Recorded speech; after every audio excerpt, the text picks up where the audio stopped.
안녕하세요. 김종석입니다. 1월 10일 아침 시작하도록 하겠습니다. 지난주 금요일에 미국 시장은 하락했죠. 다우는 거의 하락 안 했고요. 나스닥만 0.96% 정도 하락하는 모습이었습니다. 시장의 화두는 국채금리였습니다. 10년물 국채금리가 1.79%까지 올라섰죠. 이 국채금리가 원래 1.6 정도 올라가면 시장이 충격을 받습니다. 근데 그거에 비해서는 별로 충격을 안 받은 시장이다 이렇게 보시면 될 것 같고요. 사실은 이제 이번 주가 미국 시장도 마찬가지고 우리나라 시장도 마찬가지고 굉장히 중요한 한 주가 될 것 같아요. 일단 미국 시장 경우에는 이달 말 정도의 FOMC 회의가 있잖아요. 그 FOMC 회의가 지난번에 말씀드린 것처럼 매파들이 많이 의원이 됐어요. 이번 투표권을 갖게 돼서 이번 주에 소비자 물가 지수 발표가 FOMC 회의를 좌우할 거다 이런 해석도 해봅니다.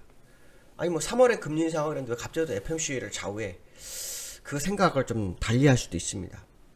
그러니까 시장에서는 소비자 물가 지수가 7% 넘었냐 안 넘었냐 이거를 지금 가지고 굉장히 중요한 관전 포인트 보고 있거든요. 그러니까 시장에서는 항상 이 금리 인상에는 인플레이션하고 고용이거든요. 근데 고용 실업률은 3.9 이렇게 떨어졌기 때문에 코로나 이전으로 다 돌아갔습니다. 근데 코로나 이전과 다른 거 하나가 뭐냐면 소비자 물가지수가 엄청 뛰었다는 거죠. 그렇기 때문에 소비자 물가지수마저 높아지게 된다면 연준이 사실은 작년부터 약속을 지킨 게 단 하나도 없어요. 이번 FOMC 1월에 FOMC에서도 변화가 일어날 수도 있는 거죠. 그걸 간과해서는 안 될 거다. 그렇기 때문에 소비자 물가지수를 좀 보는 이번 한 주가 될 거라는 생각을 해봐야 될 것 같고요. 거기에 국채 움직임에 따른 미국 시장의 흐름 이렇게 해석을 해봐야 되겠죠. 두 번째로는 금통위가 있습니다. 이번 주에 국내장에서 금통위를 하는지 안 하는지. 우리나라는 미국보다 좀 앞서서 금리 인상을 하잖아요. 작년에 2번을 했고 올해 이제 첫 번째 금리만 인상하면 세 번째가 되는데 시장에서는 오미크론이 발생해서 이것 때문에 금리 인상이 늦춰질 수 있다 이런 해석도 하는 것 같은데 제가 볼 때는 늦춰지긴 힘들 거예요. 왜냐면 안 하면 안 했지 늦춰지긴 쉽지 않을 거다. 이주열 하는 총재가 3월에 그만두잖아요. 2월 달에 금리 인상은 굉장히 부담스럽죠. 하려면 이달에 해야 되는 게 맞을 겁니다. 그래서 이달에 안 하면 새로운 한 군의 총재한테 맡겨야 되겠죠. 그러니까 이달에 할 거면 이달에 할 거고 안 하면 아마 조금 더 늦춰질 수 있다는 해석을 해야 되겠죠. 저는 개인적으로 이번에 금리 인상을 하지 않을까. 왜냐하면 미국이 금리 인상이 시동을 걸기 때문에 우리나라 미리 앞서가 있어야 되거든요. 왜냐하면 금리 정상화 수준이 달라요. 국내 같은 경우에는 항상 얘기하지만 3.5 정도까지는 가야 되고요. 미국은 이제 2.1에서 2.5 사이 이렇게 됩니다. 옛날에는 미국도 3.5였어요. 근데 서프라임 모기지 이후에 금리가 폭이 달라졌어요. 그래서 1% 정도의 갭이 생겼거든요. 그래서 이 부분이 되게 중요하고요. 그 다음에 이제 우리가 이제 중요하게 볼 게 뭐냐면 FOMC 회의가 전에 어닝 시즌이 나와요. 미국이. 네, 어닝 시즌. 이 어닝 시즌이 미국 시장을 얼마나 받쳐주는지 확인해야 되겠죠. 지난번에 미국 시장이 어닝 시즌으로 주가를 한번 올렸어요. 차트를 잠깐 보면 여기 요 미국 시장 다우를 보면요. 요게 어닝 시즌이잖아요. 다우가. 맞나요? 요게 어닝 시즌이에요. 요게요. 그래서 또 한 번 어닝 시즌이 있는지를 확인해야 되는 아주 중요한 자리죠. 근데 왜 중요하냐면 예전에 제가 이런 얘기를 한번 해줬어요. 인플레이션이 반영이 시작되면 두 분기까지는 영향을 미칠 수 있다. 기억나신지 모르겠어요. 첫 번째 분기는 지난번에 반영이 됐고 두 번째가 이번까지는 반영이 될 수도 있어요. 반영이 안 될 수도 있고 될 수도 있어요. 왜냐면 이제 재고 문제가 되거든요. 공급 병목 현상 때문에 공급이 잘 안 되기 때문에 어떤 원자재 가격이라든가 이런 문제가 생기잖아요.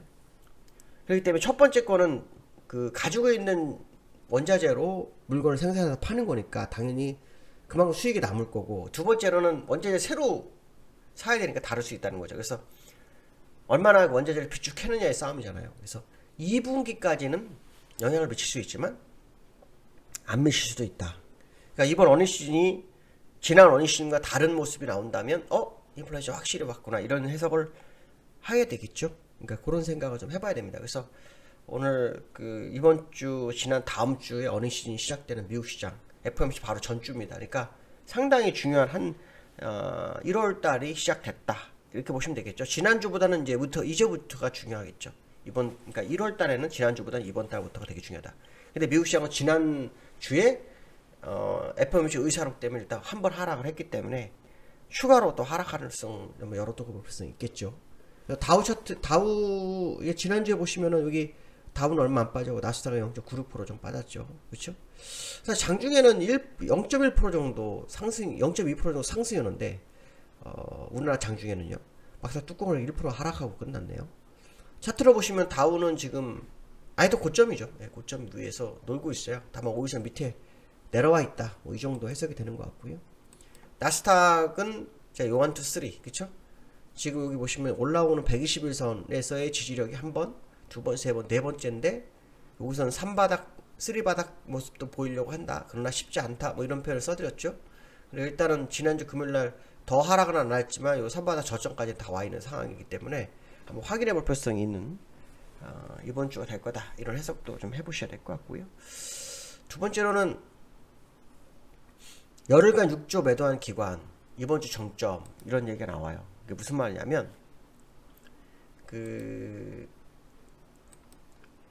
기관들이 작년에 연말에 엄청 매수를 했어요. 거의 5, 6조 매수를 했어요. 그래서 시장에서는 저게 뭐지? 라는 생각을 굉장히 많이 했는데 저는 이제 배당 목적이다 생각을 하고 있었거든요. 근데 실제로 배당을 받았다고 하더라고요. 배당락 때문에 받았고 배당 받고 나니까 이제 물건을 터는 과정이라고 보는 거죠. 그래서 6조 정도 팔고 난 다음에 아예 추가로 나올 금액이 있다. 그래서 그 금액이 이번 주 정도 정동 가능성을 노린다. 이렇게 나오더라고요. 근데 이제 이번에 그러면 매도하면서 산 거는 경기 민감주 사실 민감주 그렇게 많이 안 샀어요. 그렇게 많이 안 샀는데 시장에서는 이제 그런 쪽으로 좀 유도하고 있는 그런 상황이고요. 저는 기관이 파는 거는 그런 배당도 있었지만 사실 금통위 때문에 파는 것 같아서 이번 주 지나면서 다음 주에 금통위 확인하고 막 저점 매수를 아마 감행할지는 좀 봐야 되겠죠. 왜냐면 금통위 지나고 나면 미국 연준의 FOMC 회의가 다가오기 때문에 FOMC 회의까지도 볼 거다고 좀 판단하고 있거든요. 왜냐면 FOMC에서 금리 인상 해버리면 굳이 다음 주에 저점에 왜서 했다가 굳이 얻을 게 없어요. 이 기관도. 그래서 아마 그런 부분을 좀 감안해서 좀 보시면 맞지 않을까. 그래서 수급적 동향으로는 이제 기관들의 매도가 아직 끝난 게 아닐 거라는 해석을 한번 해볼 수 있고요. 그 다음에 이제 삼성전자가 요즘 좀 올라오니까 삼성전자 10만전자 이런 얘기가 좀 나오더라고요. 삼성전자가 10만전자가 될지는 좀 봐야 되겠지만 일단 기관들이 여기서 들어왔잖아요. 배당 받으려고 들어왔던 물량 다 털었어요. 그리고 지난주에 황당하게 금요일날 엄청 올랐죠. 1.9%인가 올랐죠. 1.95% 장중에. 그리고 끝났는데 그러니까 지난주에 삼성전자가 없으면 삼성전 우리나라가 뚱딴지 같이 주가가 많이 올랐어요. 거기에 삼성전자가 주도적 역할을 했는데 이 자리가 사실은 요 기관 외국인들이 들어왔던 자리예요. 그래서 싸움이 벌어진 건데요. 시장에서 이런 얘기를 하는 거예요. 그러니까 4분기 실적이 좋았다. 영업이익 컨센서스는 떨어졌지만 그래도 최대 실적이지 않냐. 그 다음에 올해 다운 사이클이 있다고 했는데 포크지 않지 않냐. 그러니까 사야 되는 거 아니야. 이렇게 지금 해석을 하는 것 같아요. 해석을 하는 것 같은데 저는 일단 외국인들이 지난주에 손실을 안 보기 위해서 다 바친 것 같고 그 금액이 들어왔는데요. 한 2조 한 4, 5천억 들어왔는데요.